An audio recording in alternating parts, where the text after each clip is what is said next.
Let Commissioner Mark Richardson introduce the Reverend Christy Taylor, and that'll be followed by the pledge. And I'm going to stand up in respect to Christy, but if you would all stand for the invocation. And I'm pleased to recognize Christy Taylor, who's a minister at Woodmont, a good Methodist. And if you get a chance, ask her about the Stevens ministry before you let her get away. Thank you for the invitation, and also thank you for hosting the blood drive about the same time period my husband's life was saved by a blood donor somewhere in this county. So thank you so much for having that blood drive. Let us pray. Gracious and Heavenly Father, we come this evening. Lord, I pray for our leadership and our elected officials. Lord, thank you for the gift of them saying yes to serve this county.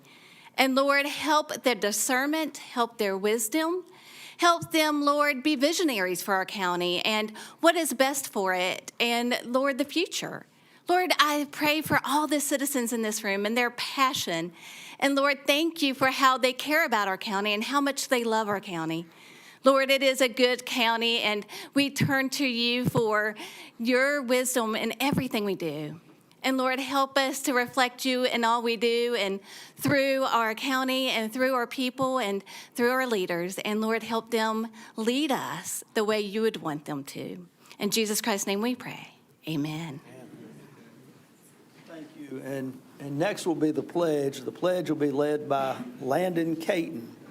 Landon is in the 8th grade at Rockingham Middle and is also very active with 4-H. So Landon, if you would help us, everyone please face the flag and give the appropriate salute. I pledge allegiance to the flag and to the United States of America and to the republic for which it stands, one nation, under God, indivisible, with liberty and justice for all.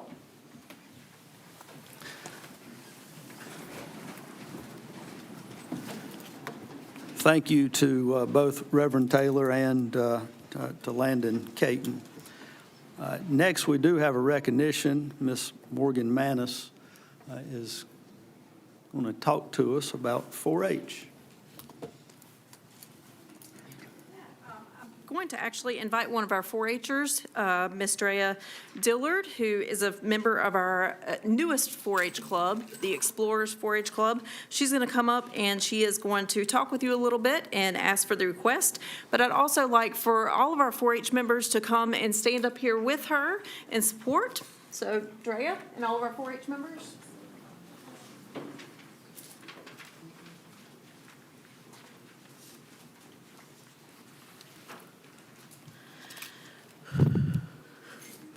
Good evening, Chairman and members of the board.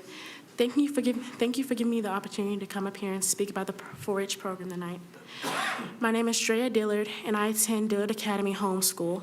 I joined 4-H 3 years ago. Through those years, 4-H has made a huge impact on me. 4-H began in 1909 when North Carolina State College signed an agreement with the United States Department of Agriculture that created the Farmers Boys Clubs, or the Corn Clubs. These were the first clubs that gave 4-H its start. Slowly, more and more clubs started to be added, like Pottery Club and Swine Clubs. Clubs for girls started to be added around 1911, focused mainly on caning and gardening. From there, 4-H kept growing and turning into what it is today, a community to help kids keep growing. 4-H's logo is learning by doing, and our motto is to make the best better. Both our motto and our slogan are represented and acted upon in everything we do as an organization. 4-H emblem is a 4-leaf clover with H's on each petal. The H's represents head, heart, hands, and health. These 4 values are the foundation of 4-H that minds us to think clearly, care deeply, serve others, and live healthy lives. In North Carolina, we have around 260,000 4-Hers. In Rockingham County, we have around 3,800 youth in 8 clubs, one of which includes a homeschool club that I'm a part of. In our Explorer 4-H clubs, we serve regularly at Lot 2540 in Stoneville. Over the summer, we packed 270 boxes of food for families in need throughout Rockingham County. We also collected school supplies for kids in foster care. Even though our club is still pretty new, we've been growing really quickly, and I'm even running for president of our club. So who knows, this might be my very first political campaign. Through my personal experience, one of my favorite 4-H camps that I've been in is Life Skills Camp. The Life Skills Camp taught me so much, especially how to prepare for the real world. My favorite activity there was the real-life simulation. Everyone was given a piece of paper with a made-up person on it. We had to go around to different tables and buy the things we would need in the real world. I had to figure out housing, transportation, food, and even childcare if I had kids. It gave me a taste of what it's like to budget and make decisions as an adult. It was challenging, but it was also a lot of fun. It taught me skills I'll use in the future.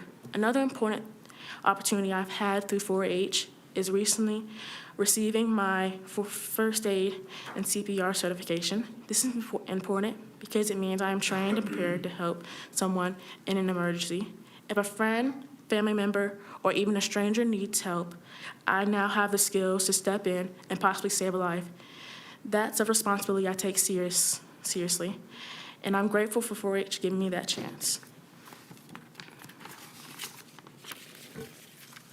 For me, 4-H means learning leadership skills, giving back to the community, and making friendships across the state. It taught me responsibilities, confidence, and how important it is to use my voice like I am doing tonight. That's why I'm here to ask you, the Rockingham County Commissioners, about the proclaimed National 4-H Week here in Rockingham County.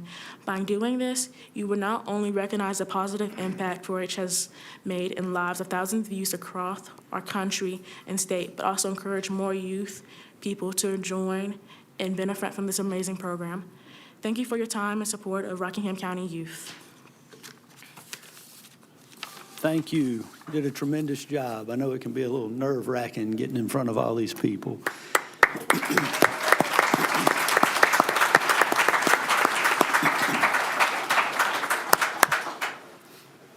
So, gentlemen, do we have a motion to approve the proclamation? So moved. Motion by Second. Commissioner Barrow, second by Commissioner Kellum. All in favor, let it be known by the sound of aye. Aye.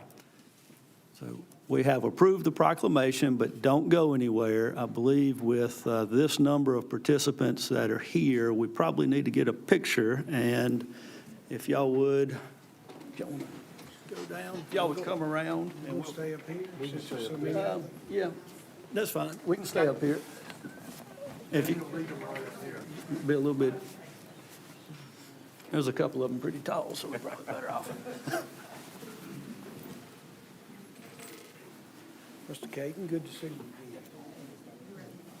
I was. There you go, come on. There If you could segregate the taller ones to the rear, that would be good.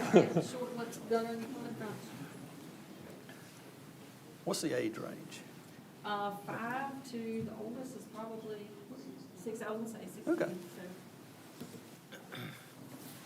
All right, can everybody see me? If you can see me, I can see you. All right, 1, 2, 3. Hold tight, do one more. 1, 2, and 3. Congratulations, good job. Thank y'all. Thank you.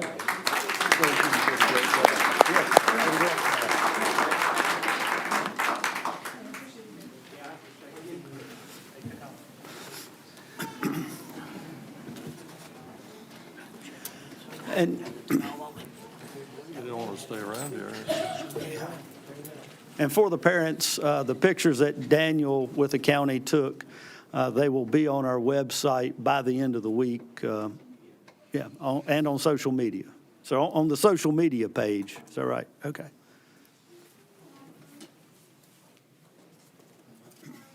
Next, we work from an approved agenda. Gentlemen, you've had the agenda now for close to a week. Do we have a motion to approve tonight's agenda? Motion to approve? Motion by Commissioner Richardson, second by Commissioner Hall. All in favor, let it be known by the sound of aye. Aye. Next is the consent agenda, items on the consent agenda. If you have any questions about anything under the consent agenda, please reach out to county administration, either Lance Metzler, our manager, or someone on his staff. They'll be glad to provide you with any additional details. There are attachments that are with those items. If you want copies of those attachments, they are available as far as on our agenda that's online. With that, do we have a motion to approve the consent agenda? Mr. Chair, I make a motion to approve the consent agenda. Motion by Commissioner Kellum. Second. Second by Commissioner Barrow. All in favor, let it be known by the sound of aye. Aye. Okay. Next is public comment. We do have rules pertaining to public comment. We have two people that have signed up. Lance, could you read those rules, please? Public comment period shall be for the purpose of allowing members of the public to present any matter pertaining to county business or items on the Board of Commissioners' agenda. Remarks shall be addressed directly to the Board of Commissioners and not to staff, the audience, or media. The chairperson shall open the public comment period. Any speaker who wishes to speak shall approach the podium and not speak from his or her seat. Each speaker shall clearly state his or her name and physical address when he or she approaches the podium. Each citizen shall be allotted 3 minutes. Citizens will be allowed to yield their time on a specific topic by utilizing one more attendee's time. This will allow no more than 6 minutes. The total amount of time allotted for the public comment period is 36 minutes. Your time will be displayed on the monitor in front of you. The clock will start with 3 minutes unless yielded time to 6 minutes. You will hear a beep at 1 minute to alert you to wrap up your comments. If you are to yield time or time is yielded to you, then please let the chairman know in advance. Speakers shall not be allowed to campaign for public office, promote private business ventures, or use language of a personal nature which insults or demeans any person or which, when directed at a public official, is not related to his or her official duties. The Board of Commissioners may accept written comments in lieu of oral statements. Written statements can be delivered to the county manager's office. Mr. Chair. Emma Crabtree.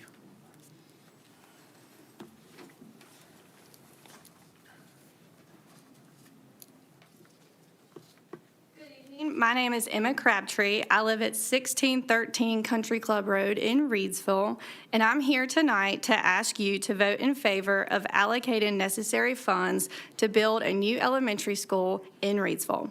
This decision shouldn't be emotional, it should be strategic, and the data makes the strategy clear. Reidsville is home to over 14,500 residents. Stoneville, by comparison, has around 1,300. Now, my stats came from the internet, so they may be off. But Reidsville is more than 10 times the size, and yet South End, an inner-city school, is the only school in Reidsville that's had to fight for a new or updated elementary school. Stoneville got on the agenda in one meeting and got approved in that same meeting. I support Stoneville. Getting a new school is overdue. Kids shouldn't be walking across the street between separate buildings. But Stoneville doesn't have to compete the way Reidsville does. South End is surrounded by 4 other elementary schools: Monroe, Williamsburg, Wentworth, and Bethany. And that's before we even mention charter and private schools, pulling students from Rockingham County all together. That competition is made worse by open transfer policy. It won't matter which option the school board or county commissioners choose, whether we build a new school for Reidsville or expand the others. None of it works if we continue letting parents transfer their kids out of their assigned district schools. We lose 200+ students between South End and Mall Street every year. That skews our numbers, distorts diversity, and even affects test scores averages. It creates the illusion that some schools are better when, in fact, they may just have fewer high-needs students or less diversity. Let's be honest, a lot of parents are transferring their children not because of performance or academics, because they don't want them going to a school where students might look, think, or live differently than they do. But that's how children grow. That's how we grow. Being around people who are different, learning empathy, community, and shared experiences. We cannot keep ignoring the implicit bias hiding behind the word transfer. If we want all Rockingham County schools to thrive, and we should, then we need to start by changing the narrative, the policy, and the perception. Reidsville deserves this investment. Our children deserve a school that reflects the pride of their city, a city that's growing, and trying to stay committed to public education. Let's build Reidsville and New Elementary School and build Stoneville and New Elementary School with these grants. We owe that to all the kids. Let's fix the transfer policy, which I know isn't done here, and then let's move on together to have a 1, 5, 10-year plan improving all Rockingham County schools, which is what we want. Thank you. Thank you.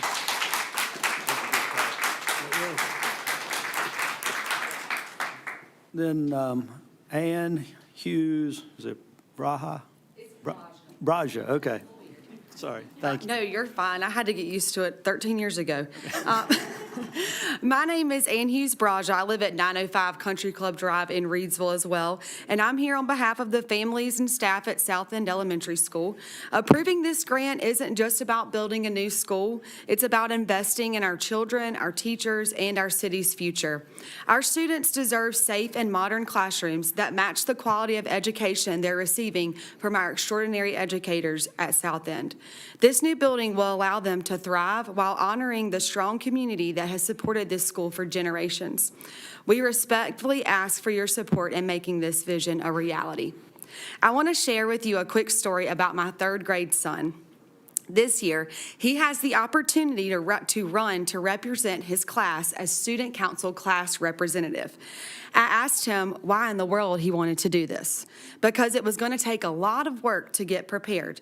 And as a mama of 3 little ones, I needed to know if he was going to be committed. He said, well, Mama, it's kind of like what you're doing right now. And I wasn't sure at the time what he was connecting this to, if it was my job or something else. He said, you go to those meetings at night and you speak about how me and my friends deserve a new school. And I want to make a difference like that for my classroom, for my classmates and my school too.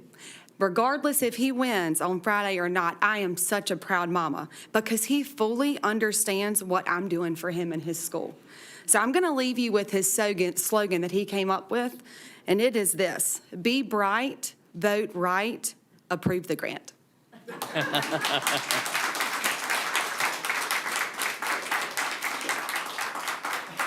we could approve the grant. Yeah. Thank you. Next is a presentation by Dr. John Stover, Superintendent.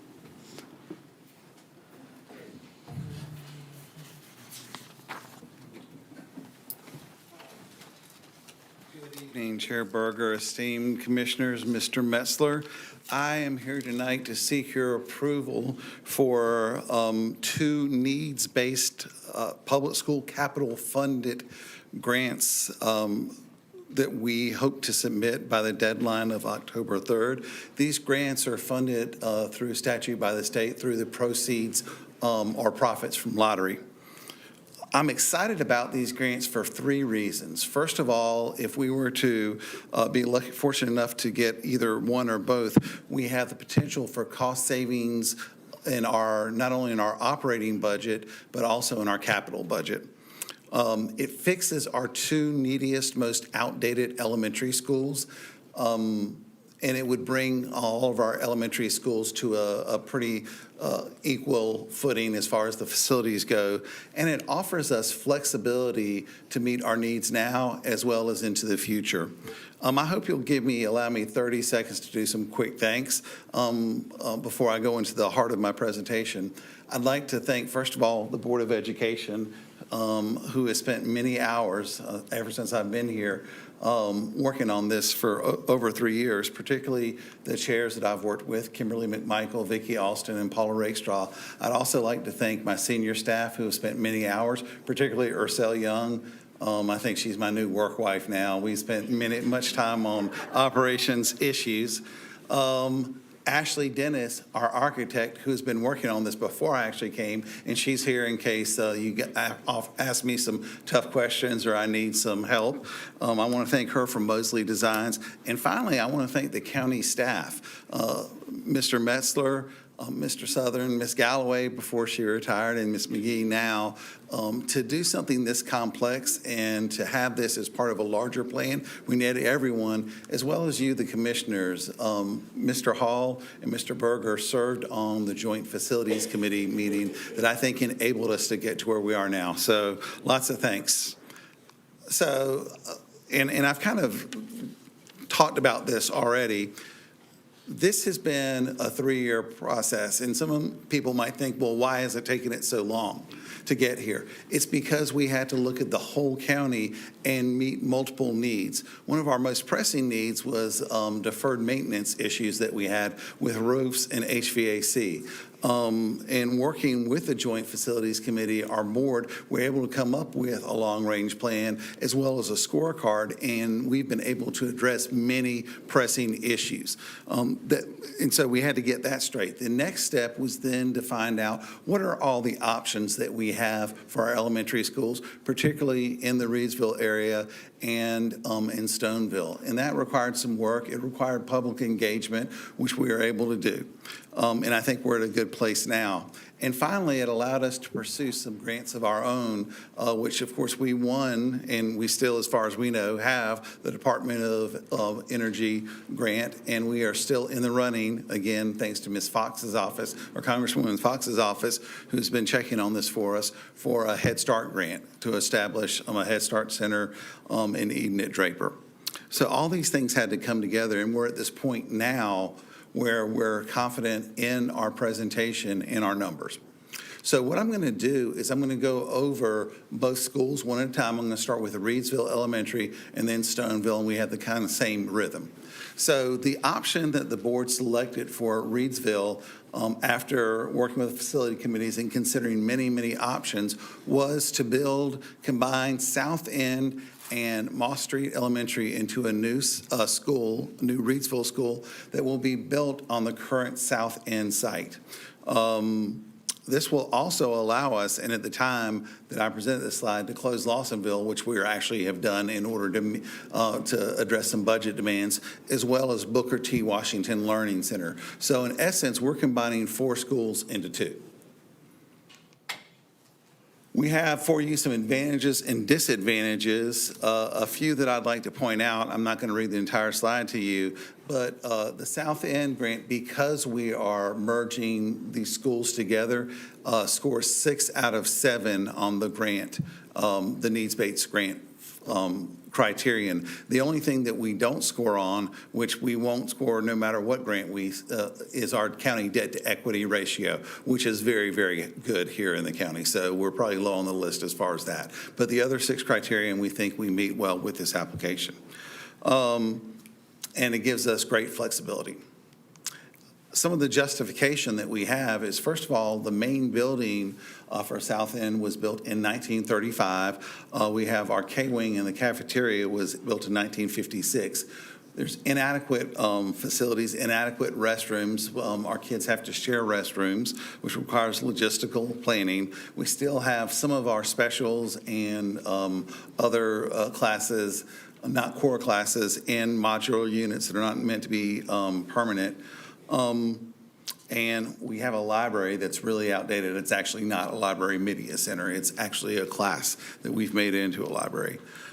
Here's where the rubber meets the road with this grant. We will realize operational savings. We've very conservatively estimated $143,000 in energy savings. And the way we got that is we took our average energy cost for each school. We estimated the cost of our newest school, which is Douglas Elementary, and then subtracted that, figuring we get about the same energy cost for a new Reidsville Elementary as we got with our newest school, Douglas. So that's over 20 years old to get the cost. So we're not trying to game these. These are legitimate costs based on numbers. Same thing with allowing us to combine the 2 elementary schools. We'll realize $433,000 in operational savings through economies of scale. So we would only need 1 counselor, 1 media specialist, et cetera. So that's almost $600,000 combined. We also would realize some capital costs, because what we would do is we would shut down Booker T. Washington, and in our long-range plan that I referenced, we have in 27-28, we are scheduled to replace the boiler, which is about a $5 million repair, plus some others. Just whenever you have an older building, things pop up all the time. We've got some pictures here to show.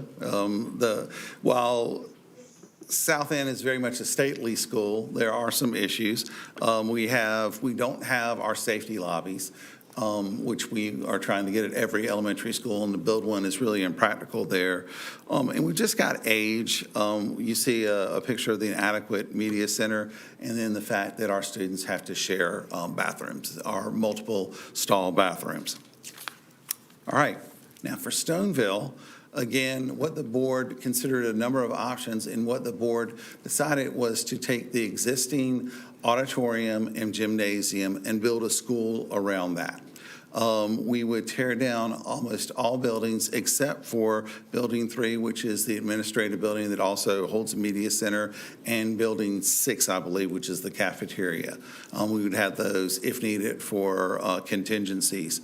Of course, as you get into the work, when you're doing demolition and trying to combine into a new existing structure, there might be some surprises, so they also voted to increase the contingency. Without an increased contingency, our architects figured that would be about $41 million, the cost, and we thought it would be worth it to apply for the extra money for the needs-based grant, and then, of course, if we don't have to use it, we won't. Again, the same pattern of the advantages, disadvantages for Stoneville. Safety upgrades, that's the biggest. Stoneville is basically a converted high school that we converted into an elementary school.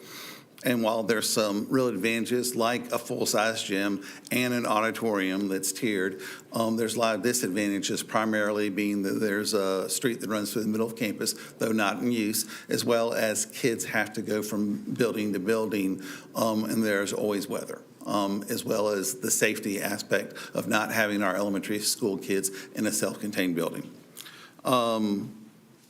We have put in a little bit more work on Stoneville in those areas. Like, for instance, we put a new roof on the gymnasium and the auditorium. We also have some disadvantages. I think I've already talked about that, is the gym, is old, so we don't know what it'll find. We need to get new HVAC in the gym and auditorium, which would be part of the bid that we would submit. Again, same thing, the justification, building ages, 1948 to 1964. I've already mentioned the converted high school. The energy cost savings is nowhere near as substantial as with Reidsville. We estimated about $13,000 per year, but it would allow much more flexibility in the western side of the county, which is what we would like to have. So that's the big advantage there. We also have capital cost savings that we would realize at Stoneville, because currently the K building, as I think many of the commissioners know, is not in the best shape, and we're monitoring it for some foundation issues. It's safe, but we would like to try to get our kids in a different building as soon as we can. And there's some other things that we have to do, like we just earlier this year realized that we're going to have to replace some underground tanks that are in there. That would be, if we were lucky enough to get the Stoneville grant, be included in the demolition and cost, and could be one of those hidden surprises that I was referencing. And that is about all I have. What I've done, just real quickly, I've put together an appendix. We have some links for you to some reports that we did, the ORED study in 2022, as well as the proper report that we had for 2024 and that was introduced and given to us in 2025 by Mr. Cropper, as well as where we got some options that we considered but the board rejected, and along with their disadvantages and advantages, as well as the numbers behind the cost savings. So I will be quiet. That's my presentation. I'll be happy to answer any questions that you may have. Gentlemen, I think it's time for questions. Anybody want to? I have an easy one if I can go first. Okay, Commissioner Barrow. Thank you, Mr. Chair. Can you go back to the slide with Lawsonville there for a second? I just want to ask you about those buildings. I know you referenced them earlier, Yes, sir. talking about the savings. It was Where we were kind of, but this near one the right here. end here. Right, okay. So the Booker T. Washington Learning Center, that would be closed, and it says closed also Avenue. Could you just expand on that a little bit? Yeah, so what we would do is we would build a new elementary school, and this would allow us, and we would repurpose Moss Street where it is now. We would put the SCORE Center as well as our day treatment program, which is currently in at Booker T. Washington Learning Center. And at the time we did this, because remember, the board approved this on May 12th, we would have also moved 4 Head Start classes that we had at Lawsonville into Moss Street. So Moss Street would house the pre-Head Start, the SCORE Center, and the Day Treatment Center, and we would be able to, for about roughly $100,000 to $200,000, separate those through the same process that we're using to create our safety lobby, so we'd almost have kind of 3 schools in one on the same campus. And then what is the plan for these buildings once they're closed? Well, we are, hopefully it will be on the agenda soon. We're trying to work with Mr. Metzler and his staff to ask about Lawsonville so that we can surplus that. We, of course, by statute, have to offer it to you. And we would do the same thing for Booker T. Washington Learning Center. I know it's a historical building, and we try to work with folks to fix it, but at the end of the day, it needs to, it's our largest energy on a cost per square foot basis, and we would need to close that we'd realize immediate savings. And I know that you said you were speaking with county administration. Have you had any conversations with the city of Reidsville? We had a very brief conversation with them. They haven't committed to anything. They'd be interested, and they were interested in Lawsonville, and we're hoping to get a grant on that. But the grant came through, and so as a result, backed out. There's lots of factors, but we have approached them and asked them if they would be interested. I can't speak for them. I understand. Thank you. Thank you, Mr. Chair. Yes, sir. I do have one question. Commissioner Hall. Thank you, Mr. Chair. So if I heard right, your intention is to dispose of those 2 buildings? Yes, we would offer them to you, and then we would see, like, if the town of Reidsville, similarly with what we did with Lawsonville, the town of Reidsville wanted to take it, we would sell it to them for, I think, our usual price is $1 when we're working with our cities. But we would dispose of it if we did not have that type of situation. I just wanted to be sure that we're not ending up with a bunch of dinosaurs that you guys are keeping for no apparent use. Yeah, you and me both. Thank you, Mr. Chair. Yes, sir. Thank you, Mr. Chair. Could you highlight on the south end, on the restrooms, you were talking about how they're split? Can you tell us how many there are? So we have, I believe, and I'm going to turn to Ms. Young, I think we have 3 multiple stall bathrooms. One. So, yeah, 1 boys, 1 girls, and then we share 1. There's a sign. And so that is really just not adequate. The team, the amazing staff at South End does a great job, but in one of those, I think the largest bathroom has 4 stalls in it. Is that correct? Yeah. It does not meet the standards of today. Thank you. Commissioner Rich. I'm interested in Head Start. Where do you house the Head Start students now? Well, we house Head Start all over. What we're hoping to do is consolidate. That's why we've applied for the Draper grant. And our thought was we would use Moss Street to consolidate the Reidsville area Head Starts. Like right now we have one, I know at Monroe and Williamsburg, we would move those 2 out of that, which would create another class for both available class at Monroe and Williamsburg. We also have one at the high school, I know. And so they're kind of all over. It would allow us to consolidate into one area, kind of a Head Start center, which is what we have to do. All of them will be in one location? That is the plan if we receive this grant. And your Smart Start? The Smart Start stays in the various schools that we have them in currently. We have no plans to move them at this time. Can we clarify something? When he says consolidate all the Head Starts, you're not talking about countywide, are you? No, in various, so we would have kind of an Eden Center, because with Head Start, well, they encourage us to be in the areas of need. And because we don't have enough classrooms, the closest that we had was Lawsonville, and that was pretty inadequate for Head Start. Moss Street works really well. We have a wing that has bathrooms in every classroom, a wing of 8 classrooms that would be ideally suited for the Head Start or pre-K program. Oh, I'm trying to get, I know a lot of people won't have full appreciation of it, but Head Start operationally is paid for by the federal government. That's right, with a cost share from the district. Is paid for by the schools, well, it's actually paid for by the county taxpayers. Yes, and that is how we do that's how we show our federal, is what's called federal cost share. I'm interested in that because there's a potential in, maybe not distant, but sometime in the future to have a mandatory preschool. And part of that expense will be the venues.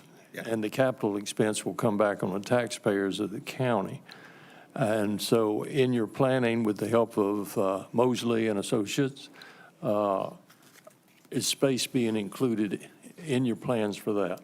Well, as I said, we have plans, we would, in the Reidsville area, we would house them at the current Moss Street site in the wing that we had the 8 classrooms that already meet standard. We have a federal grant of over $10 million that we've gotten favorable feedback on from the Head Start folks. This is for $10 million that we would take the building that we still own in Draper and renovate it and make that a Head Start Center in Eden. And then we would look around in the western part. I know we have a Head Start program, I believe, at Western Rockingham and at Dillard. I think we have 2 classes at Dillard. We have them on the western side. We'd have to work on the consolidation. That could happen. That could be part of what we do at Stoneville, perhaps. Well, if you haven't figured out, I'm trying to maneuver you to say that you're increasing capacity in that regard. Is that a fair statement? Well, we would like to increase capacity because there's a need, and we have applied. We've asked the federal government to do that, but so far they have not allowed us to. We plan to ask again because we know there's a need, and we can show it with our wait list. Thank you, sir. Yes, sir. I believe Commissioner Barrow said he had A quick follow-up, I had forgot when I asked earlier. So with the Head Start children being moved with the plan to Moss Street, and then also with the SCORE Center being moved to Moss Street, I had received a concerned citizen who was saying that, some of the students at the SCORE Center have violent histories, and they were concerned about proximity to the small children. Could you just speak to that for a minute? Yeah, and we went and toured, and I agree that if I were a parent, I would have those concerns. But we can design it so that the way, and I can provide you with actually a layout of Moss Street. There's really 3 wings, and we could easily put in some of the same window shop units that we have for our safety lobbies between each of those wings that only have access. And for instance, part of our cost for Moss Street would be to build a appropriate pre-K playground. So they really would be contained in one area. Now, a lot of our students that attend SCORE are great kids. They've just made bad choices. So it also gives us an opportunity for them to work with some of the pre-K students and have a reason. Again, teenagers, which is primarily what we have at the SCORE Center, make rash and sometimes really bad decisions. And so we like the possibilities, but we will have a self-contained area, and there would be no intermingling between the populations. Thank you. Thank you, Mr. Chair. Yes, sir. Commissioner Thank you, Mr. Chair. Should you be successful in this grant, how would you ensure that the costs don't exceed the amount of the grant plus the match that we will commit to? Yeah, we would work really hard with our architects. And they already know that. If we have to have some finishes that are not as high-end, we will. If we have to repurpose some furniture, we'll do that. It's just we're in a time with building costs, we don't know where it's going to go, but we've considered many of those things, and we've discussed it with the board.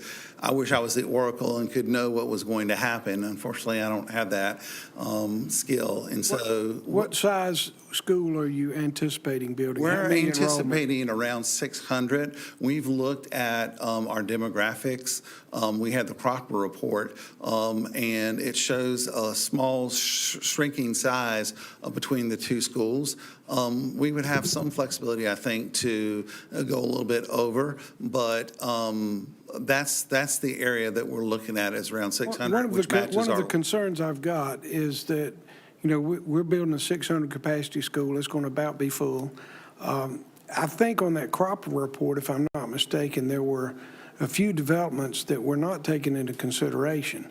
So if that trend proves to be growing instead of shrinking, what are your plans for that? Well, because of that, because I know the Cropper, we've actually looked and compared what our enrollment is today to the Cropper report, and it's been remarkably spot on. Overall, he was only 51 students off as of today. We still want to wait a little bit, but, he promised 1.5% reliability, and he's met that so far. We're looking at, he was right on projection, pretty much, off one or so with Moss Street for this year.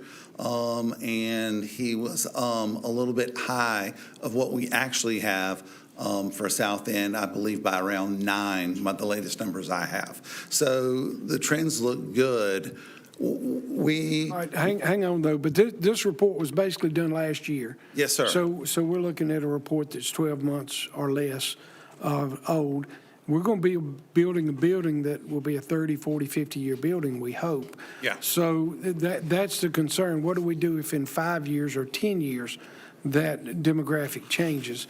Right. What kind of contingencies are we looking at there? So luckily, both at Monroe and Williamsburg, they were the school designs that allow us to add on to a wing if we had to. So we would have to do some redistricting and possibly some building. But as I mentioned, for instance, we have some Head Start classes and some pre-K classes currently at Williamsburg and Monroe, and so we can move those out. We have a little bit of flexibility right now.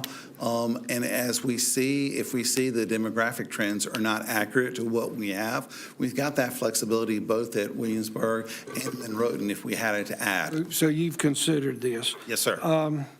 In putting the school there, currently you've got about 280 kids enrolled at South End. Yeah, I can give you those numbers. And you're looking to build a 600-student school in a residential area on a small city street.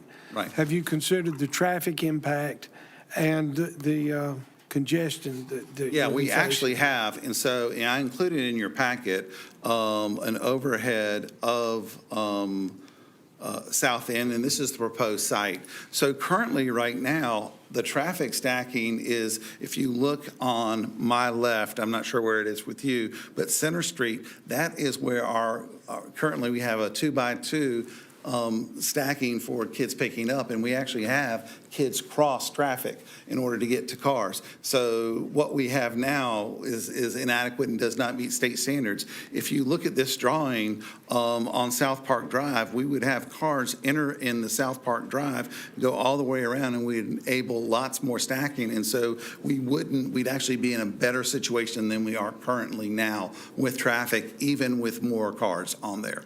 And we also would have a separate entrance for buses, which is towards the back of the property. If you see where what looks like maybe 3 trees or bushes, and that would be bus parking, and they would enter and exit through those areas right there. So you've considered that additional traffic because you're looking at more than double Yes, sir. the attendance. But again, right now, all the traffic stacks up on Center Street. We have no stacking within the school itself. Okay. Thank you, Mr. Chair. What, as far as the stacking you're talking about, what's the length of that diagram? That is, I'm going to have to turn that to Ashley. And just, I know she's not going to have exact data at this point, but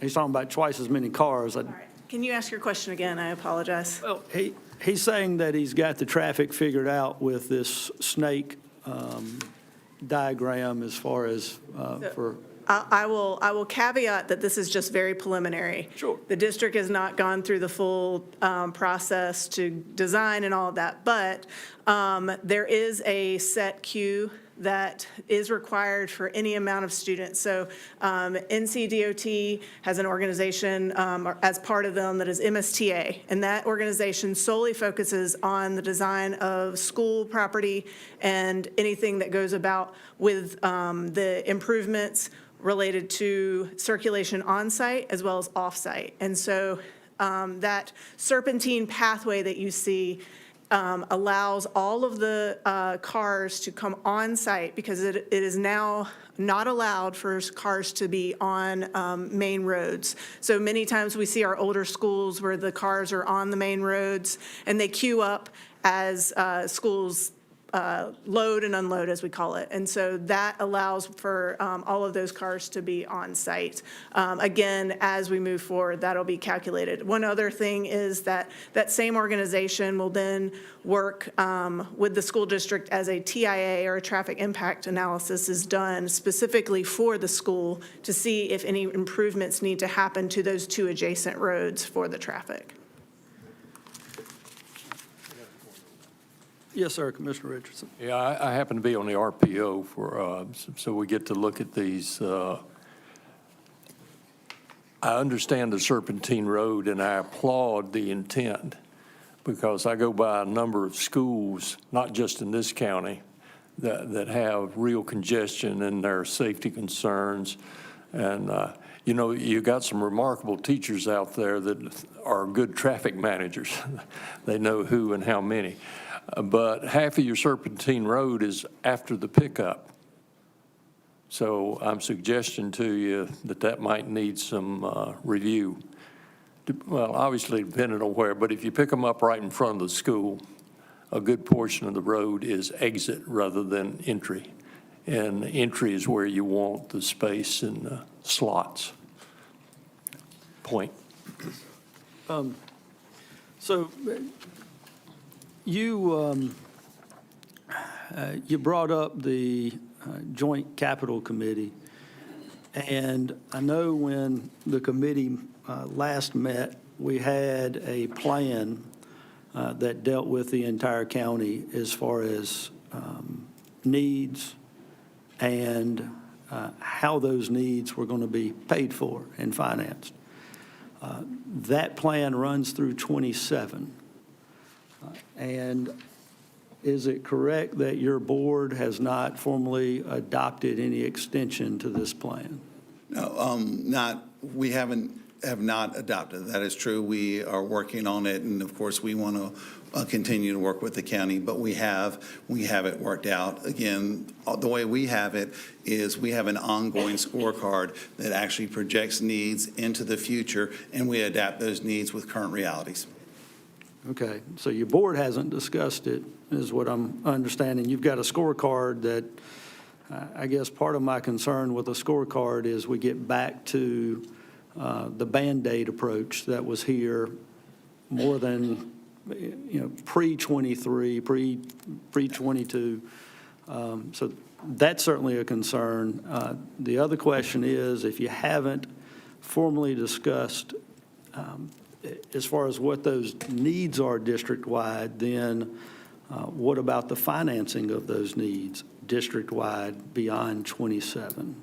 Well, I'm glad you asked that, because with any plan, we have to have contingencies upon contingencies, right? And so, I was lucky enough to have the information from the work we did with Davenport. And as you say, ideally what I would like to do is get at least one grant that would allow us, depending on what grant it is, to repurpose some of the money that we have in our capital plan, like Booker T. Washington, where we had for 27 plan to spend $5 million, right? If we could take that money that Davenport has shown us both for 27, and I think 2 years later, even more significant amount of money, and address, like if we only get one grant and don't get the other, we'll be in a good position to address the other need that we don't get, as well as you pointed out, Commissioner Berger, with the amount of 15 to 17 million and that pays for an addition at current market rates where we might need one, to respond to growth, possibly in the southwest corner, possibly Monroe or Williamsburg, depending on where we see it. Okay. And so you've mentioned the southwest corridor, and one of the studies that you had, see if I can, here we go. So Rockingham County Schools Integrated Planning for School and Community. I believe y'all emailed that over. I'm not sure. We've gotten I guess, different barrages of emails. And I believe this one came Thursday of last week, but I may be wrong. But ultimately what I'm getting at is there was a map that talked about optimal new school sites being in the southwest part of the county. Yeah, that was the ORED study from 2022, I believe. Right. So help me, how does either of these grants deal with your ORED study? Well, the Stoneville grant can help. It gives us flexibility. So for instance, at Dillard, we have a year-round school, and we have over 100 students who don't want to be part of a year-round school transfer out and go to Huntsville and Stoneville. We could, one of the options the board would have, and I have to say, the board has not approved or voted on this, but one of the options the board could have is to move Dillard to traditional school, have those kids come back, which then increases the capacity at Huntsville and at Stoneville. And as far as capacity, today, district-wide, what is your elementary capacity, K through 5? So I would have to get that exact number to you. I have the elementary numbers as of today for each school. As far as the capacity, I would have to do some math. Right now, but we're really close to what the ORED study said, and so we're running about 60%, 60 to 70% capacity in our elementary with what we currently have. So I guess a couple of things there. One, I'll refer you to the Cropper report that, and I think we got some clarity earlier today because we got different numbers for the same school that was emailed. And I think we got some clarity there. But according to the Cropper report, your capacity district-wide is 6,881. Would that be, is the Cropper report correct? For elementary schools? Yes, sir. Yes, sir. Okay. And according to your projections that you say are really close, what is your current enrollment district-wide K to 5? Okay, I would have to do some quick math. I can. 5,000, is that? Well, I would have to do some math because we also have to take out of that enrollment our pre-K. We have 287. Right now, district-wide, I think that number sounds very close. We're at 10,818 without pre-K district-wide. And so that number seems very reasonable to me. Okay. And that's just off of the Cropper numbers. I'm not sure if that's the one we're going off of or a different. That's our most recent one, and as I said, we've checked, and we were only 51. His number that he projected for this year of 10,869, we currently have 10,818. Okay. So, and at this point, the school board has not taken up anything with regards to redistricting in any portion of the county, right? No, because most things have been working out. So for instance, Central, where we had the biggest bump when it was our largest school, is still fairly large, but it is down from where it was. I believe it's 525 right now. On the Cropper report, it projected it to be just a little bit above that. So they seem to be working out. We have some increases at some schools and some decreases that are not in line, but nothing really big. Overall, very accurate. Okay. And so you said district-wide, your capacity, and I may have misheard this, but was somewhere, well, what percentage did you say district-wide the capacity was? Well, I was looking at just elementary. We have much more capacity at our high school and middle schools than we have in our elementary school just because of the size. And then we still have, we're a consolidated district, so we still have our 4 high school feeder patterns. Yes, So sir. we have more there. And is it realistic to say our high schools during the day, certainly compared to when I was in school, are fairly empty? And I say that because of the staggered scheduling. And so once they're a junior, and you may have changed the rules but once they're a junior, a number of their classes are online or off campus or some other location. Is that right? Yeah, we try to, that's part of our whole choice ready strategy. We try to encourage, and we actually have increased in dual enrollment with Rockingham Community College. So you add that onto in the mix, that actually further increases capacity. Yes. We do, for some of those classes, we do actually have the instructors come to us. Yes, sir. Yeah, and I mean, great programs, Yeah. fully support the programs. I mean, I'm not knocking that in any way, but what I'm getting at is some of these programs that have these troubled kids, have we looked at moving any of that into any other location that may have some capacity? We have not formally asked the board to look at it, but again, as I said, I have contingencies upon contingencies. That's one of the things staff and I have started looking at, but we haven't presented anything to the board, and so I don't feel comfortable, discussing that, but that is something that we have looked at on staff. Yes, and Commissioner Barrow wanted to ask a capacity question, I think. Yeah, you were referencing Central earlier, and you said that it has worked itself out some, but just my wife's an elementary school teacher, so humor me if you will, but just generally speaking, wouldn't it not be beneficial to have capacity sort of equal across the county instead of having some schools that may be closer to capacity just due to the nature of you can only have so many children in a classroom and so much space in a classroom?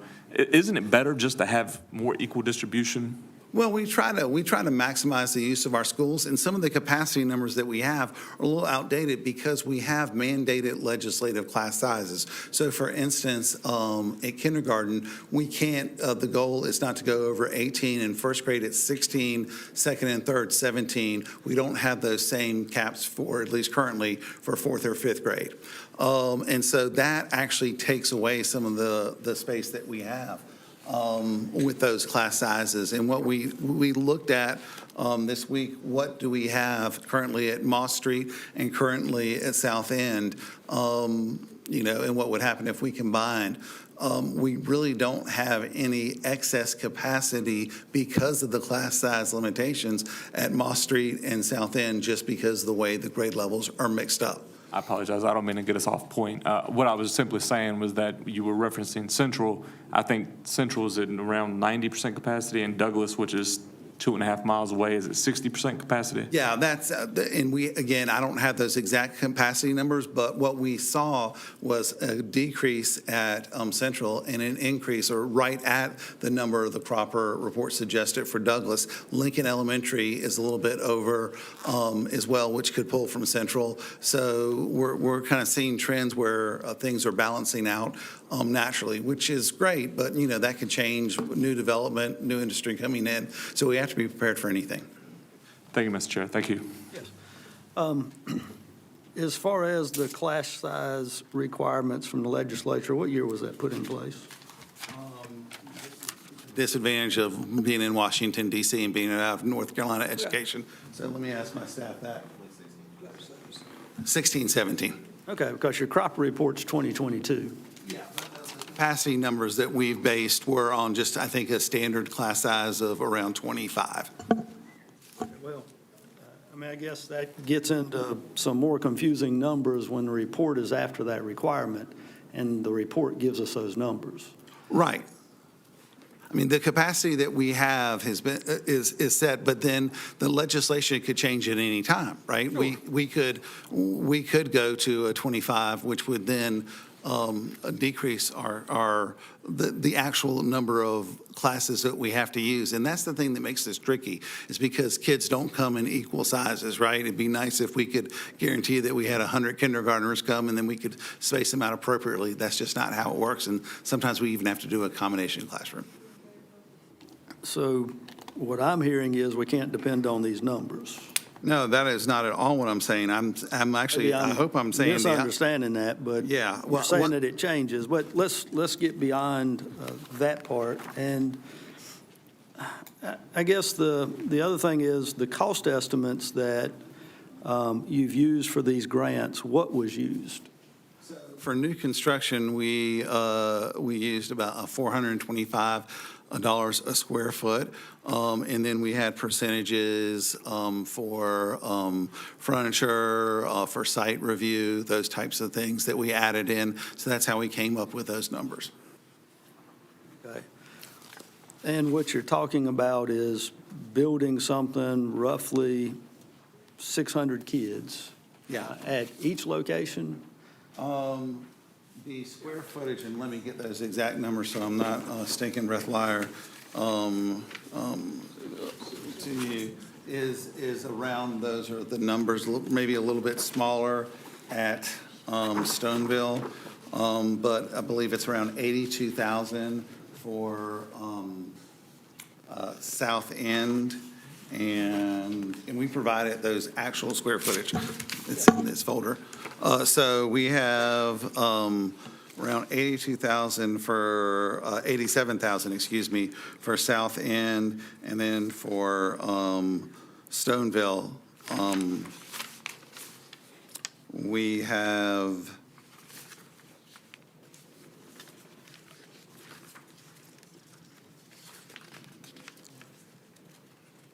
same. Apparently, I have South End twice. What is the square footage? Yeah, thank you. No, you're fine. So it's just under 87,000 for South End, and that's for 600 student, like that's mentioned before, with a core for more. And that kind of addresses one of the questions earlier related to ability to accommodate additional students. So there would be the ability to do an addition if necessary, like you've accommodated for at your other schools across the district. That's just good practice to make sure that you're accommodating for that growth. If you do have a bubble that comes through in its particular area of growth. And then for Stoneville, it's 82,000. And the only reason for that fluctuation, even though the number of students is the same, is the fact that the gymnasium is accommodated for. And so that square footage kind of comes out of the larger number for South End. Thank you. I'm no architect. Yes, sir. No, neither am I. And according to the report, you've got a school in Reidsville that has capacity that is similar to what you're talking about asking us to approve. Is that right? Well, I would have to know which school you were referring to. Mall Street capacity, according to the Cropper report, is over Right. 600. So what we have, and I can, if you can, we've done maps of our current use of Mall Street Elementary and South End. So and we have a copy for you, and I'm gonna give these to Mr. Metzler because we make sure. Let me pull one out. There's 15 copies in there. We'll have Allison cut the projector on. Yeah, if you want to put it up. I don't have so I didn't bring the soft copy with me, so that's why I brought the hard copies there. And we can get. We can still put it up. If he's coming to help you with that so they can see what you've passed out. Good. Right there. Oh, same here, because I stopped teaching in 1998, so we didn't have document cameras back then. He's doing it, Kevin. I got a question for you, which I don't have an answer for. Okay. Great. Thank you. So our director of maintenance put this together for us, and it shows the classrooms that we have and where we would use them. And then like this wing, Wing A, that is where we have our bathrooms, and you can see we have moved two of our Head Start rooms into there. And then we also included for you the numbers for each of the classrooms in these rooms, okay? And so you can see we're pretty full up as far as the number of rooms. When we looked at the, thank you, Mr. Metzler. When we looked at where we are, comparing both schools, we estimated that we would have to add on at Moss Street, if we were to go there, 9 more rooms in order to meet projected need, just because of the class size minimums.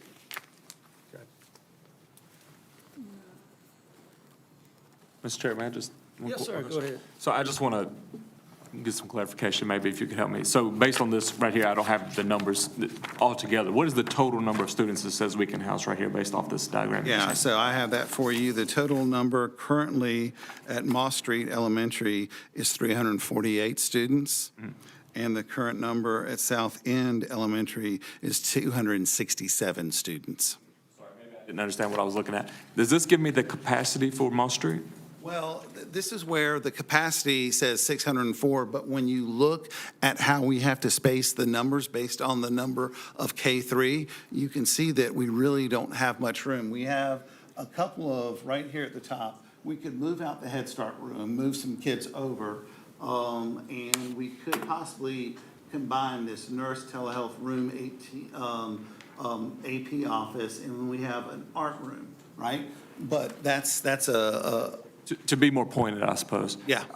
So can we not rely on 608 in the Cropper report as being the actual capacity for the As school? long as we have the class size limitations, it would be tough to get 608 kids in the current school that we have now.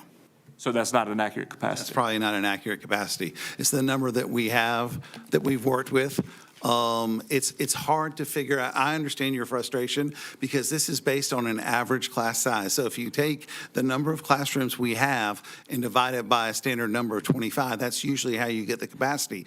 Because of the class size limitations, which are again 18 for kindergarten, 16 for first grade, 17 for second and third, that really reduces the number of classrooms that we have available. I am sympathetic to your point there, but as Commissioner Chairman Berger pointed out earlier, this has been the way it's been for almost a decade. So we couldn't have figured that out when we were doing the Cropper report and they gave us the capacity numbers? Yes, to a point, because again, it depends on what the ratio of kids that we have. Some years, we have a bubble of more kindergartners. Some years, we have a bubble of.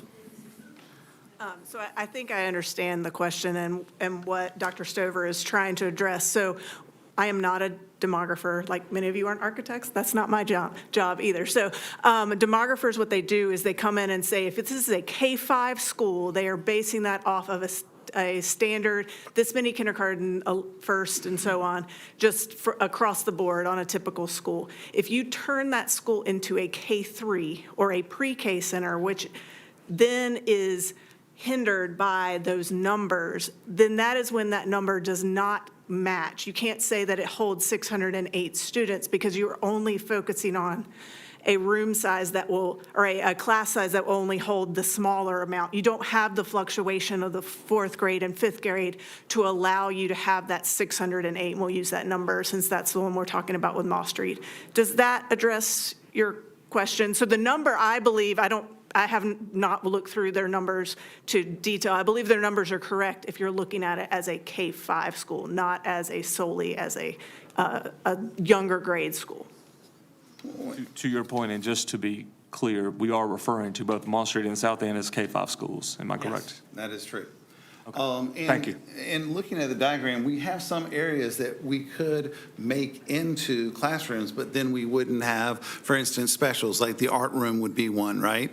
We have, if you look in the core, in the center here, we have some offices that if we had to, we could make into classrooms. So that's where we get the capacity. Ideally, with the the way a real school, we like to have a larger media center. We like to have a dedicated art room, music room. Currently, as you see, we house music in one of our mobile classrooms. So if we were forced to, we could get that many, but then there would be prices to pay as far as like where would the extra classes go. And I don't mean to belabor the point. I just, when we're being asked to make decisions like this, understand. and we don't have exactly what exactly is supposed to be, it's hard to make a decision. So that's why I was just. Right. I understand, and these are complex issues. That's why we've worked with the board on, where our kids go and what we have in each of our elementary schools.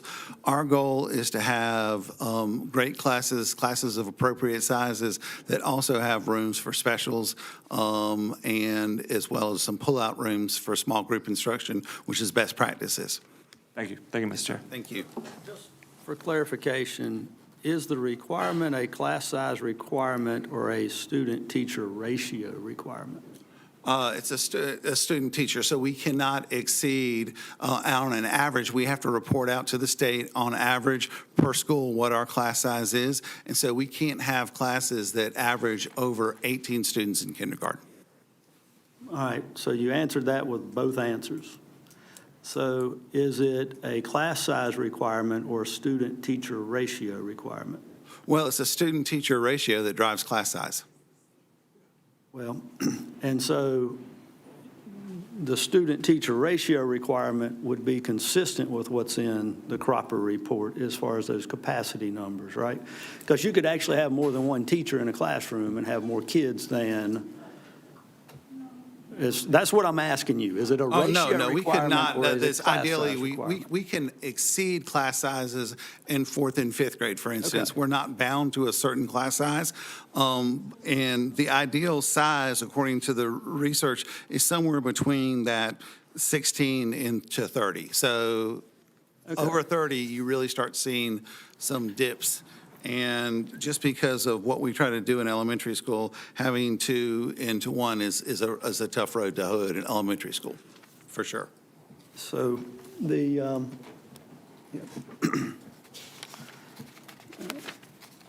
well, I think it gets back into, and I think Commissioner Barrow was getting a little to that point as well, the confusion as to what you send us and what we're looking at, trying to make decisions on this is,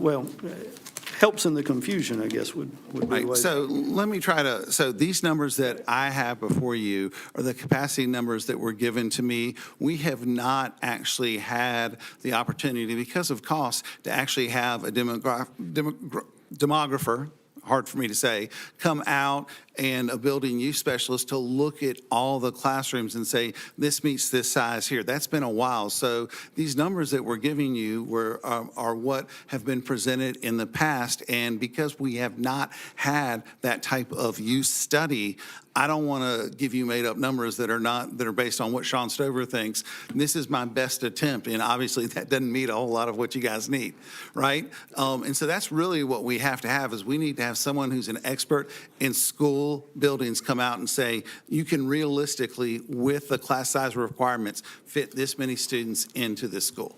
We have not had that done during my tenure. I was just going to say, I appreciate this. I wish I wouldn't have got it tonight instead of when we got our packets 2 weeks ago. But no, thank you. Okay, that feedback. I think this is a much more honest way of looking at the numbers. It's just, you've given it to me now at 8 o'clock on, I apologize. When we heard this might be an issue, we decided to prepare some. I appreciate it. Yes, sir, thank you. Mr. Richardson. Thank you. I think we're beginning to get further down in the weeds than I want to be, and I know a lot of these details are going to have to be worked out. Many, having been there, many of these things are minuscule, and you can't work out until the day, almost. But what I am interested in is, do we have enough detail that if we forward these options to the state to get a fair hearing, because ultimately we want their money rather than ours. Yes, sir. So I guess I'm asking you for a confidence level that our package is strong enough to carry the day. Well, that's why we hired Ashley from Mosley Design to help us with the applications, or that's why we didn't hire her. She's actually doing this because she's done a lot of work with the district. But I believe your rate. You're not telling me she's doing this out of the goodness of her heart, are you? I don't want to speak for Ms. Dennis. She doesn't work for an architect firm, huh? Well, they do that to get the contract. So we have assisted other districts across the state with writing these grants. I feel like for many years, Rockingham County Schools has had a I got it. very good It's a story. precursor. Yes. I've been there. Well, no, I will say that it means I'm a sucker probably because Rockingham County Schools has been Mosley's longest standing client in North Carolina, and somehow I just continue to stick around. But no, I believe that the story that the district has to tell and the county has to tell, because really this application comes from the two of you, will stand out to the state. I can't make promises. I don't think anybody can, but I think the story is strong. So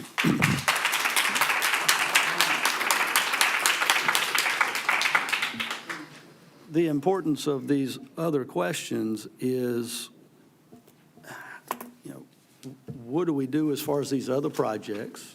And I believe Ashley pointed to the ability to make additions to what we do, which costs money. Yeah.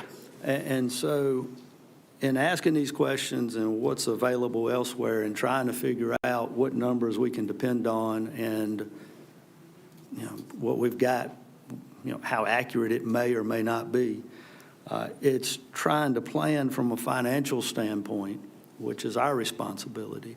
Entirely fair. And that's where, as Commissioner Barrow pointed out, getting some stuff tonight, getting stuff, I guess 4 months after y'all voted on it is, kind of makes it a little bit more difficult on our end.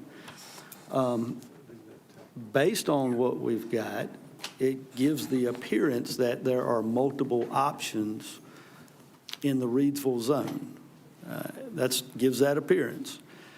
And I believe you've got studies over time that say that with regards to Stoneville, that is the ideal situation for a school in the northwest part of the county. There's not another location property-wise that would be an ideal site for a school. And I can't remember which study that was. There's been a number of different ones, but is that accurate? I don't have a study that says those exact things. The studies that I have access to were the ORED study, which we provided, and as well as the Cropper report. And the ORED study said that came to generally the same conclusion as the Cropper report, that we would have pretty steady enrollment for the next 10 years. But if there was growth, it would occur in the southwest corner. And I think what they said, as far as possibly a middle school, would be well situated where the old Bethany school at the Bethany site was, that study. So I haven't seen anything that says Stoneville is the ideal place in the west corridor, southwest corridor. Well, this would be more the northwest. I am confident that the board member that represents Stoneville would know whether or not a report in the past would have said that. I'm as confident as well. Is that correct? I just seem to, we've gotten so many different studies and reports.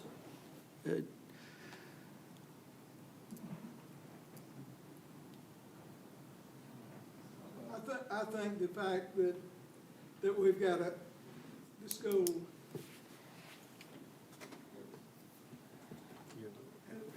not near capacity, but high capacity, and it is in so many different locations, and the children are vulnerable to all kinds of problems when they go from one building to another, that kind of thing. The buildings are old. I think that's a fair assessment that in reality, the only thing that makes sense would be to replace that school. And I believe in proximity to the other schools available in that area, it's hard to move it somewhere else. Is that? I would think so. It would increase some travel times for buses. We'd have to do some redistricting. That's a contingency plan we thought of. Of course, nothing that we presented to the board as of yet.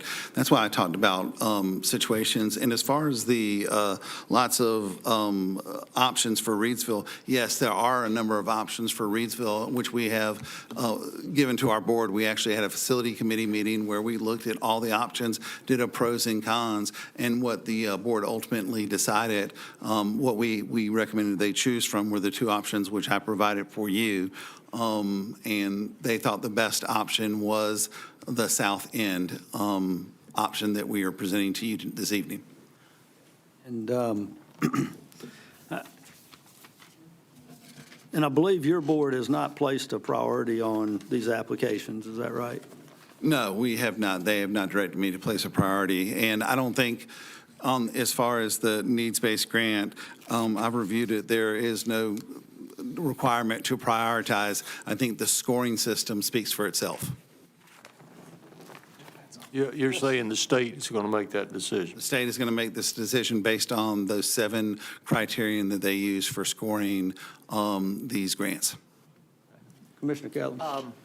Out of the scoring, as one part of the question, South End meets the highest scoring. Is that correct? Well, South End, there are 7 criterion, and the way we've looked at it is because we're combining schools, South End meets one of the criterion that right now Stoneville doesn't, because we have no plans to combine any school for Stoneville. It doesn't meet that same criterion.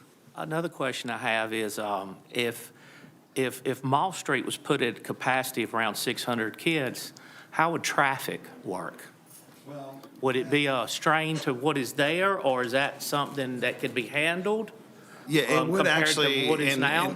and I've included a slide, so this is one we added in anticipation of this. So you see currently where this is Moss Street, and what you're looking at, we might need to switch, but what we have is the land that we own, which is a 26, just a little bit over 26 acres, which has both Booker T on the side facing me, the south side, and Moss Street on the north side.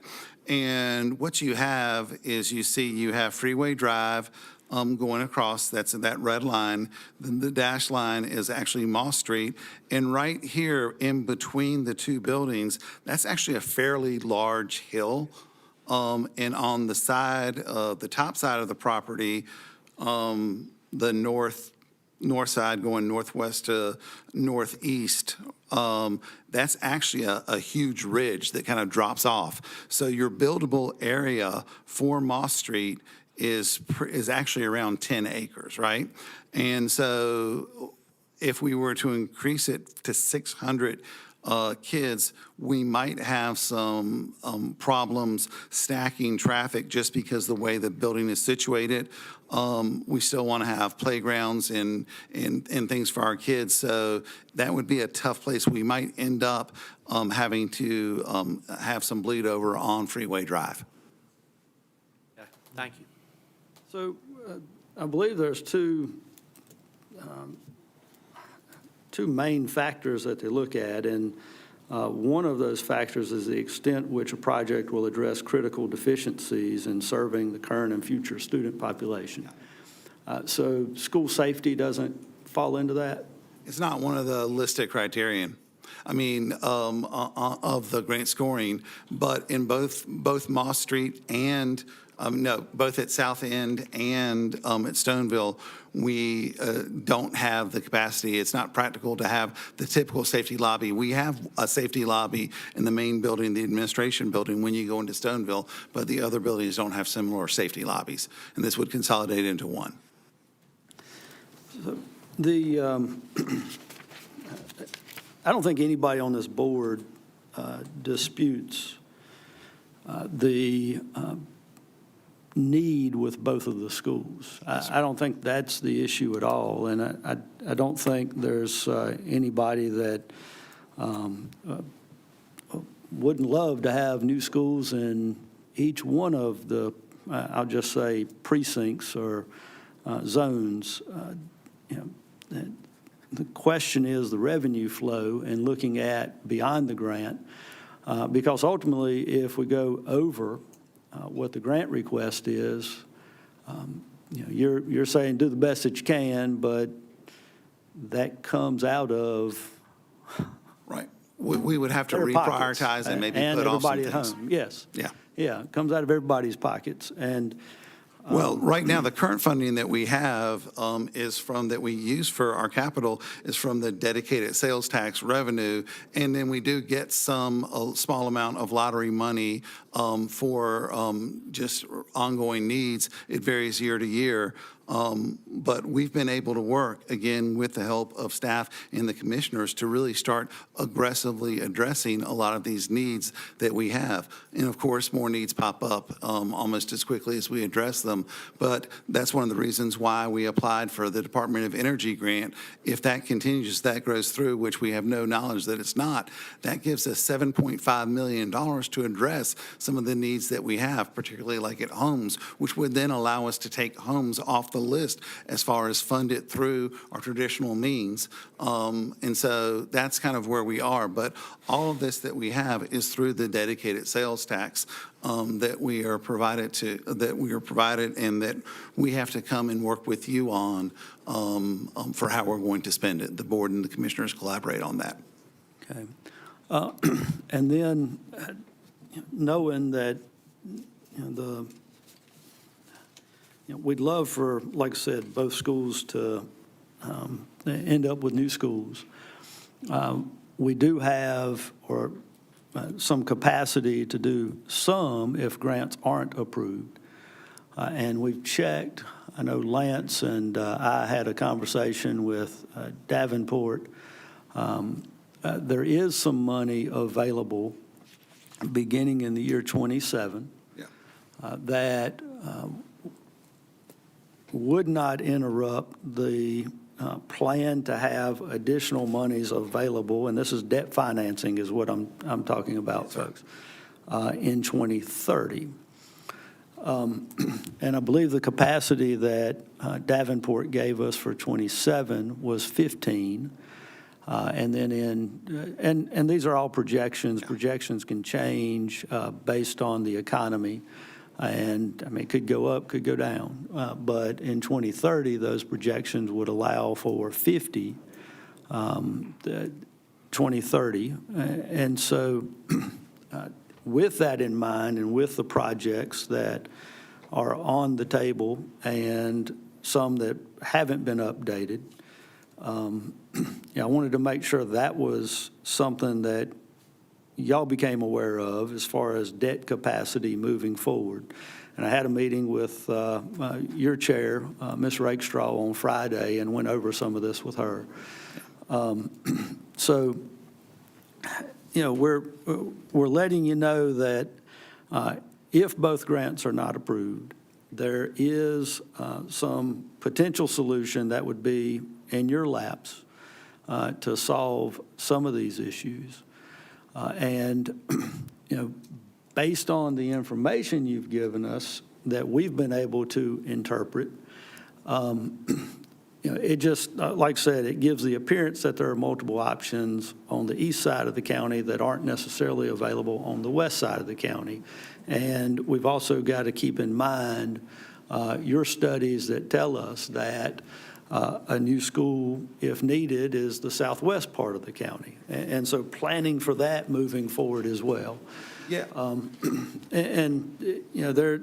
There's some discomfort in hearing that there hasn't been any continuation of this 5-year capital plan that was put together, because that was something that we understood would move forward. So if I led you to that thought, then I misspoke, because we are continually updating our capital plan. But as far as getting the next year, we approved the 2 years of project. We're waiting to get on your schedule to show the projects that we have for this upcoming fiscal year. But we're updating that plan, and that's the way it was designed.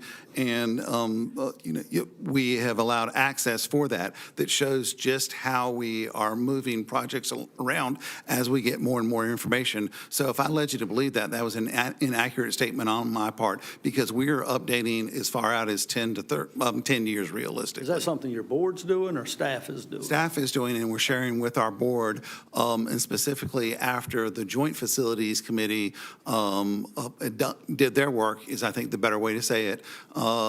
We developed a school system facilities committee that we share this information with. And so we are updating it constantly as we get more information. So I apologize that I misspoke on that. Okay. All right. Gentlemen, do y'all have anything else? I mean, I have one question. Yes, sir. It's just a point of clarification. Before you said the point system, it seems like Stoneville, we'd be consolidating from 7 or 8 buildings into a couple. Right. Primarily. Oh, And you're telling one, me that the ideally. Well, okay, right. So it seems like that should get us some points as well. Am I wrong in saying that? My understanding, and we've talked to the folks at the DPI that do this.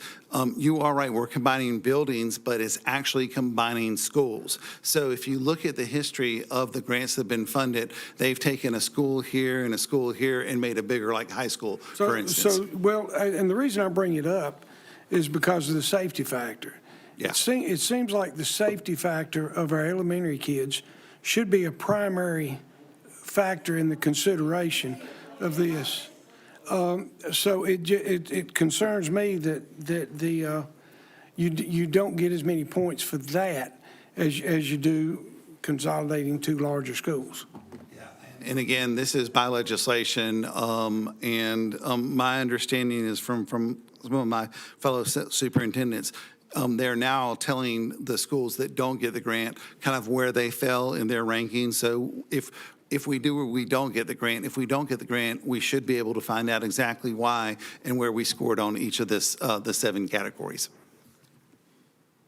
Thank you, Mr. I don't Chair. disagree with you at all, Mr. Hall. I just didn't write this legislation, so. I understand. It's just very concerning to me. I feel like Stoneville is probably the least safe school we have in the county, and I'm very concerned about that. We believe both of that's why we're bringing to you 2 grants, and that's why we're going to put forward 2 grants, because we have needs at both of these elementary schools, and this is our top priority. Okay. I think Commissioner Hall and I are from the same. We want this package to be as strong as it can. Yes, sir. As do I. Has there been discussions with the people at DPI as far as what to include in the package, or is this Ms. Ashley is what you're leaning on? We have talked to Mr. Monet about the application, because we had some questions of could we combine, like, let's say there's one option that we had of renovating Moss Street, adding addition at Monroe and Williamsburg. And while we would have to submit 3 different grants, they said they would consider that as one grant. So yes, we've talked to that section a number of times. But between the experts that we have, we feel like we got a pretty good beat on it. Okay. And I mentioned the availability of funds in 27 to offer, the ability to maybe seek or explore another solution if the grants are not approved. Based on what you've provided us, it just gives, like I said, gives that appearance that Stoneville's only got one option. And to me, that would have, from a financial standpoint, with with having other options and being able to plan for things in the future, and a new school in the Southwest based on your information. And so I'm glad you mentioned it, because I was aware of those numbers as well, Commissioner Berger. In working with Davenport, those numbers were pretty consistent. The only thing I thought was around 45 million in 30 instead of 50 million, but those make sense. And we are actually, that's why we want to apply for these needs-based grants, because it would allow us then to take advantage of that and meet some needs. And that's kind of our contingency. If we don't get one, then, we have that option as you say, 2030 to possibly take care of that. Is that ideal? No, nobody wants that. And, I've heard other things that might go on in the state that haven't passed that we are hopeful for, like a statewide bond referendum, if that ever comes to be, which I don't know it will.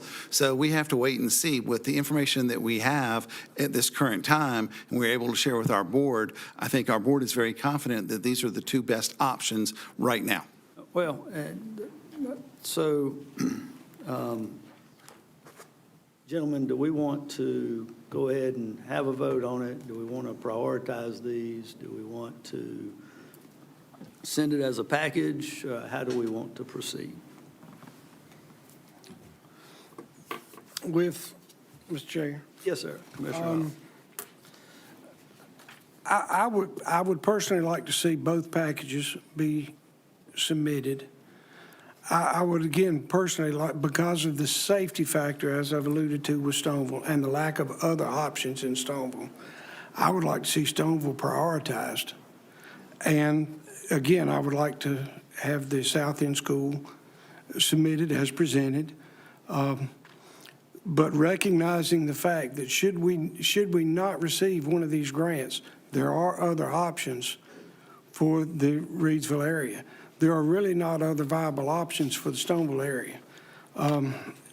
And based on that, that's what I would like to see. Yes, sir. And I agree with that. And I don't know that 15 would solve the issue in Stoneville, but with other options, there's a better chance of it solving the issues in Reidsville.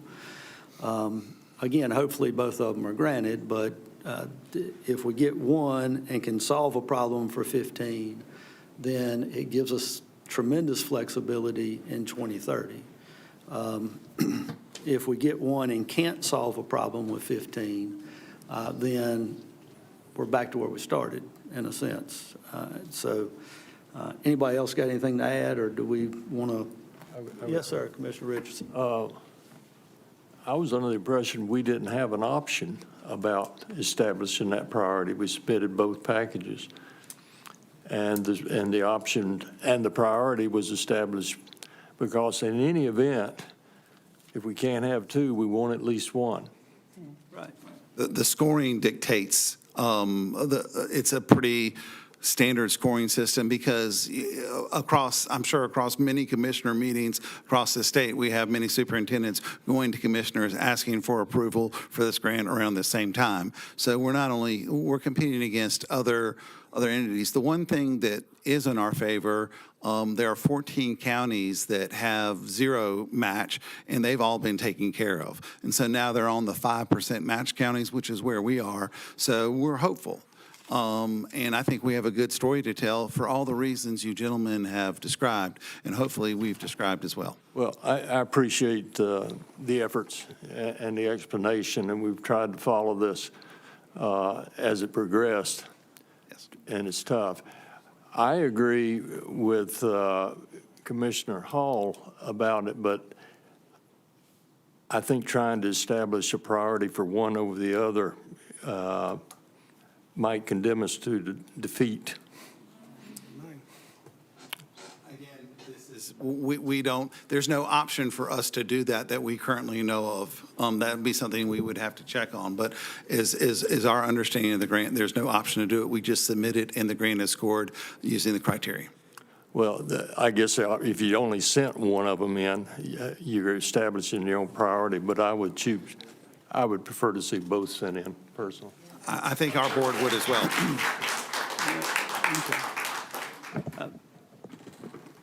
Is that in the form of a motion, Commissioner Richardson? I would like to say something. I'm for both grants as well. I've seen where students in Stoneville do walk outside. I visited South End 2 weeks ago, and I took the same path they did outside. So I think the safety concern on both schools is high. So I'm with submitting both grants as well, as equal. If you were asking me, is Yes, sir. that a motion? I'm I'm looking for clarity in my motion to say the right thing, but the basic principle is I move forward with the two options.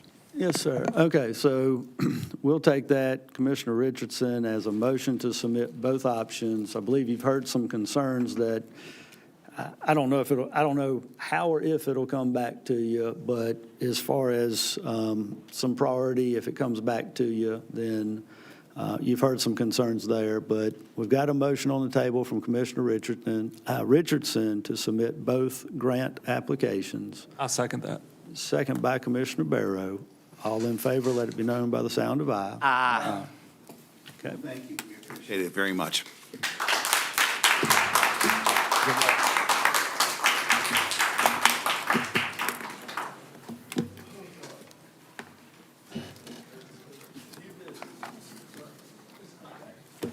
With that, we come to Commissioner comments. Commissioner Kelly.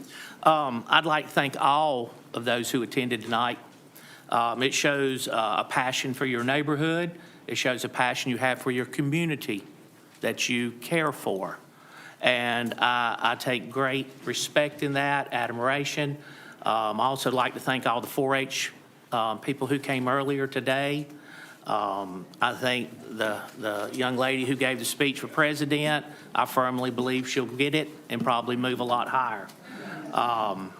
So with that, I hope that both grants come through, that we can build our schools up and keep moving in this county. That's all, Mr. Chair. Thank you. Commissioner Hall. Yes, again, I'd like to echo that. I appreciate everyone in attendance tonight. One of the things we can't forget, there's been a lot of minutia, a lot of discussions, but we're talking about $88 million of your money. So it's a very serious thing, and this is going to impact this county for a long time. And hopefully in a positive way, we're trying to ensure that it's done properly, things are done right. Some of the questions we knew the answers to, but we felt like the general public needed to hear that the school board and the staff has considered these things. So everybody, thank you for your patience tonight.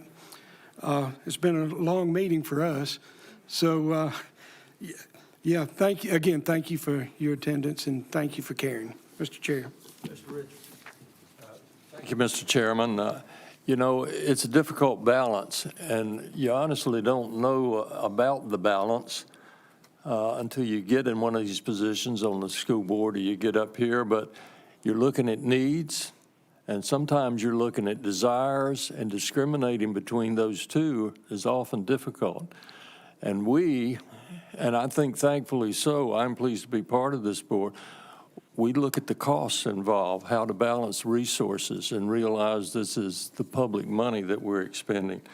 I do encourage the board. It is your job to come up with this. I congratulate you for coming up and having a proposal, for having options. I encourage you to anticipate future needs, because those two will be your decision. And you could tell by some of our conversation, we have great concern about that, especially looking at where houses are going to be built. I'm not trying to tell you how to do your job, but having been in a teaching and a principal position, including Head Start, the priority is really operational and not facility. I don't care what the facility is. And Lord knows, if it hadn't been for union schools in the 20s and 30s, I don't know what this state would have done. And I guess this South End is our last union school, if indeed we get to replace it. But what your teachers and your staff do on a daily basis determines the quality of the education here in Rockingham County. And I encourage you to keep that up.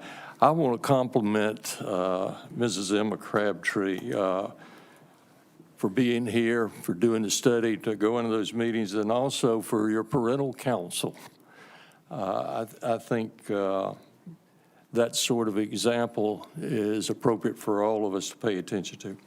I want to mention two people, one of which is Mrs. Nell Rose, who served as board chairman for a number of years and was highly involved in education, passed away a week or so ago, and her memorial service was last Friday.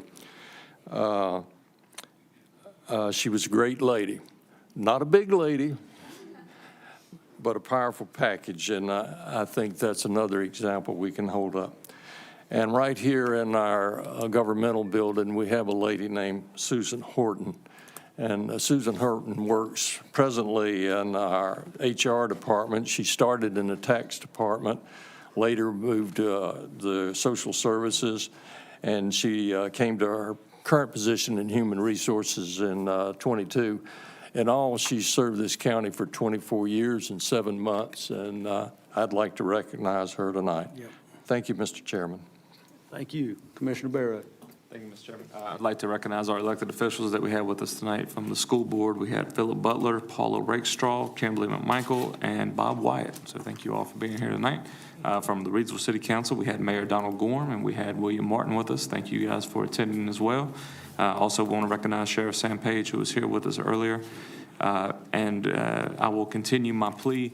If you've been watching these meetings, you'll know that I'm trying to help with foster families. We currently have over 160 children in our care here for the county, and we have 10 families that are licensed through the state or through the county. So we are having to send children out of the county. We're having to send children out of the state. That takes a big toll on our social services, where we have people that have to go out of state to travel to check on the kids, have to go out of the county. This is not something that we can solve up here. It's something we have to solve as a community. So if you are willing, or if you know anybody at your church or anybody that's in your community that would be willing to help us foster some children, we would be so greatly appreciative. Social Services will be hosting a trunk or treat over here at the Wentworth Park coming up at the end of October. They will have candy and they'll have information, so please stop out there and speak to those ladies.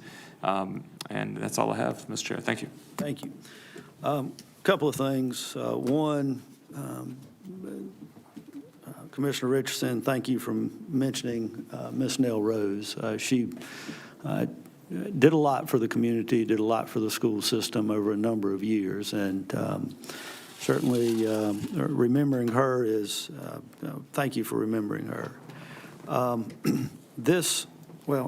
the 4th, we have Youth Outdoor Day. We want to thank the city of Reidsville for their help with Youth Outdoor Day, and the location is the Reidsville Training Center, 861 Rocky Ford Road in Reidsville. For kids of all ages, there will be activities such as archery, fishing, gun safety and shooting, crafts. There'll be free vendor booths, also a free lunch.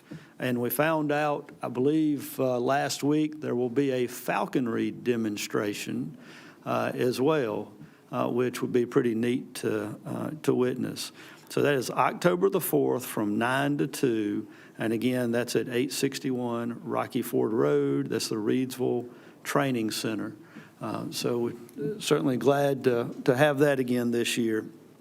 And ladies and gentlemen, one reason I asked the most questions on this is because, one, I served on the Facilities Committee with Ms. Rakestraw and Ms. McMichael. The other is I serve as the liaison to the school system. And that is why Ms. Rakestraw and I, she serves as the liaison to the commissioners. That's why we met last week after getting all of this information, having a chance to go through it. And the concerns are financial.